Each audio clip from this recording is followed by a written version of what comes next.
Hello and welcome to Lovely English Stories.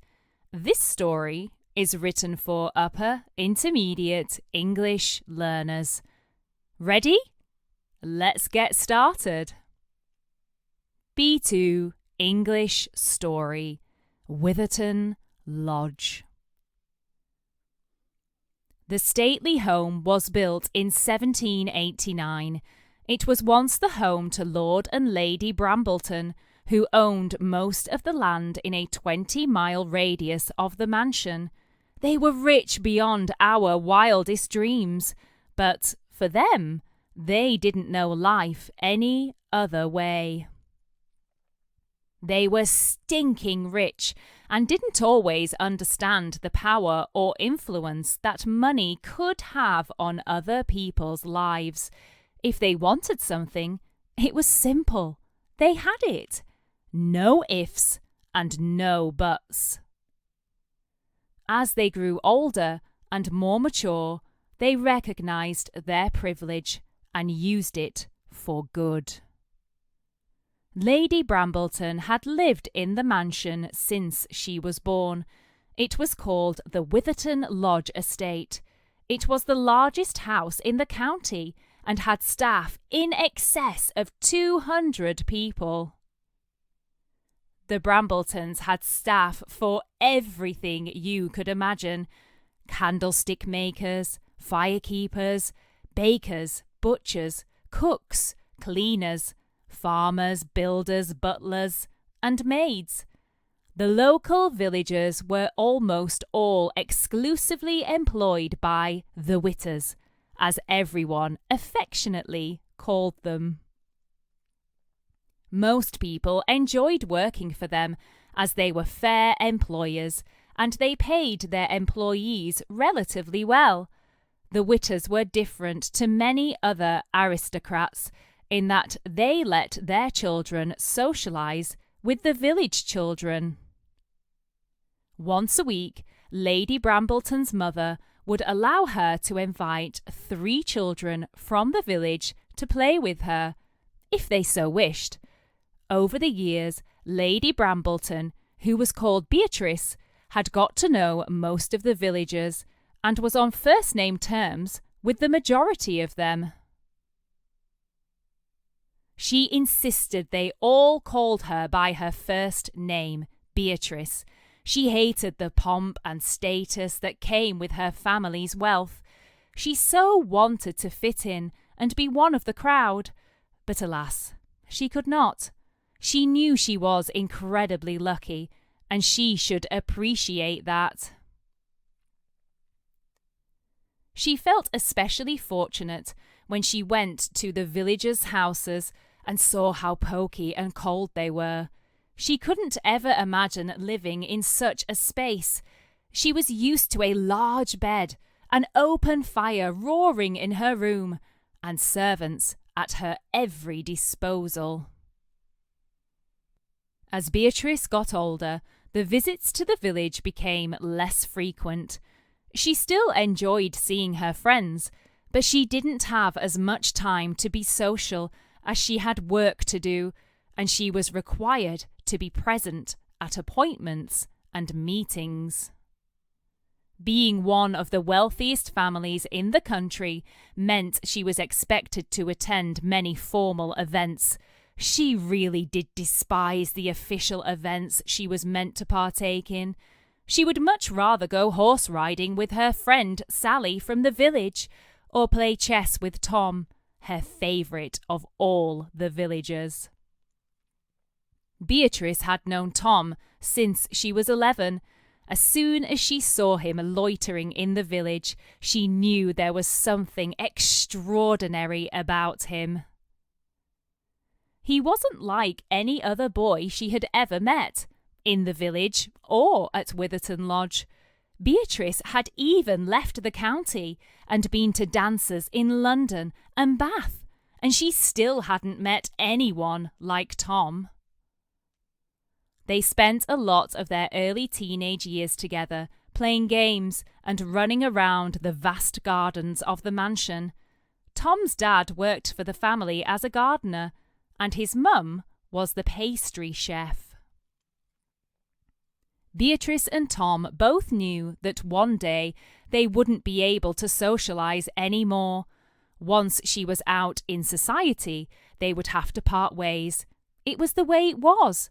The social classes had to keep to their own and were not meant to mingle.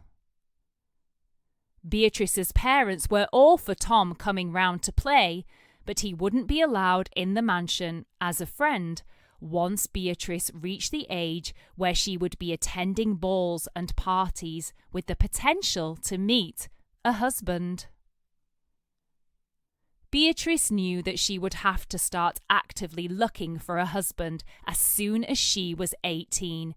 As things were then, the firstborn son, her brother, would inherit the family's fortune, so it was up to her to find a wealthy husband if she wanted to continue the standard of life she currently had. Of course, her brother would ensure she was properly looked after, but she didn't want to have to rely on him. In some ways, she was looking forward to socialising in the big cities and having the opportunity to network, but in other ways, all she wanted was to stay at Whitherton Lodge with her village friends. She hated the thought of them thinking she was deserting them. She cared for all of them deeply, but she knew the class divide would, one day, tear them apart. Once Beatrice was allowed into society, she spent less and less time at Whitherton Lodge. At first, she relished meeting new acquaintances and loved exploring the unfamiliar places she visited, but very quickly, the novelty wore off. She realised a lot of people were only interested in her status and money. They didn't care what her interests or passions were. When she was away visiting other affluent families, she would often spend hours locked away in her room writing to her friends back in the village. She missed sharing her innermost thoughts with them. She missed being herself, but most of all, she missed Tom. 6 months went by, and every day her yearning for Tom grew stronger. "This is ridiculous," she huffed to herself. She knew there was no way they could ever be together. Society said so. She was upper class, and he was a local village boy with no money or assets to his name. They couldn't possibly be friends anymore, never mind a couple. Beatrice's mother came to visit her at their smaller home near London.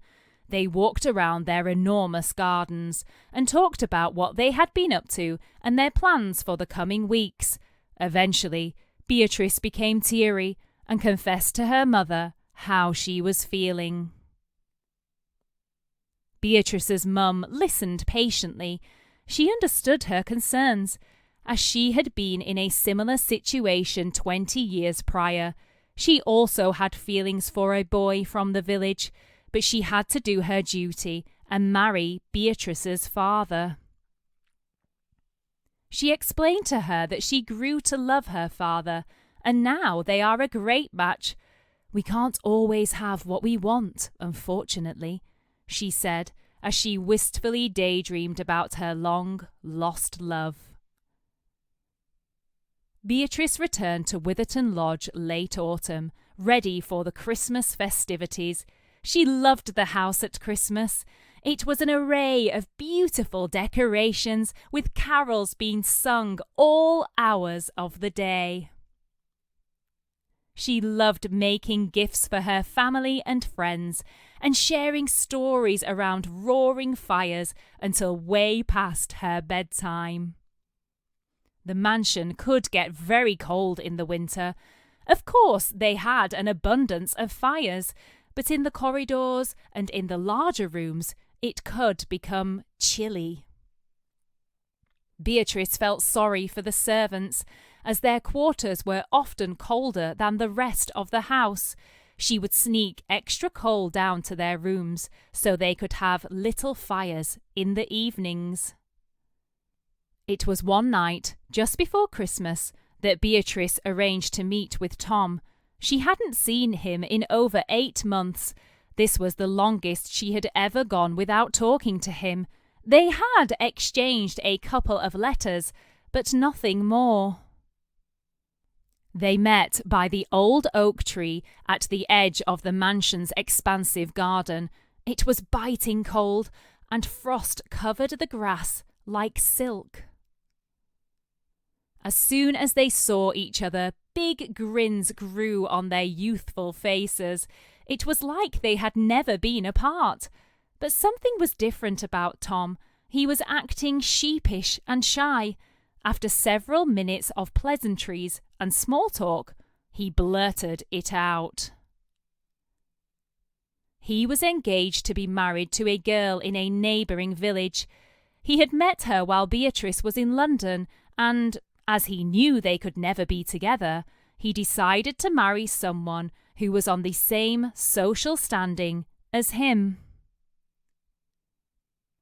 Beatrice was devastated, but she understood. They made a promise to each other that Tom would continue to work at Whitherton Lodge.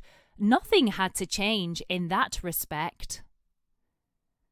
After their talk, Beatrice decided to spend the winter at Whitherton and catch up with all her acquaintances and friends in the local area. It was then that she met a local farmer's son. He wasn't just any farmer.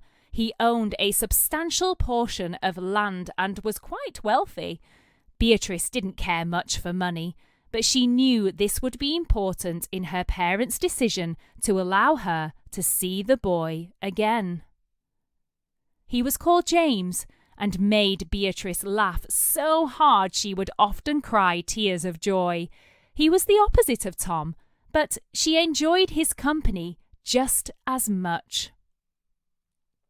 Fast forward 5 years, and they had married and had a little boy called Joseph. They decided to stay at Whitherton Lodge, and although Beatrice's brother was set to inherit it, he had decided to live elsewhere in one of the family's other properties. He had agreed that Whitherton Lodge could become the official residence of Beatrice and James once her parents had passed away. They lived harmoniously with Beatrice's family. The house's 250 rooms provided plenty of space for them all. But for Beatrice and James, it was the villagers and the staff that made their house a home. They regularly held dinners and garden parties for the villagers and did the best they could to provide good pay and benefits for them with the money they had. As a result, the family and Whitherton Lodge prospered more than it had in previous generations. For the Brambleton family, it was important that their stately home wasn't something obscure on the top of a hill. They wanted it to be a focal point of the village where the local people felt they could also gather. As for Tom, well, as the years went by, Tom's little girl would often play with James and Beatrice's little boy, and Beatrice hoped to keep their traditions alive for years to come. We hope you enjoyed this lovely English story. Thank you for stopping by. Don't forget to like, subscribe, and share.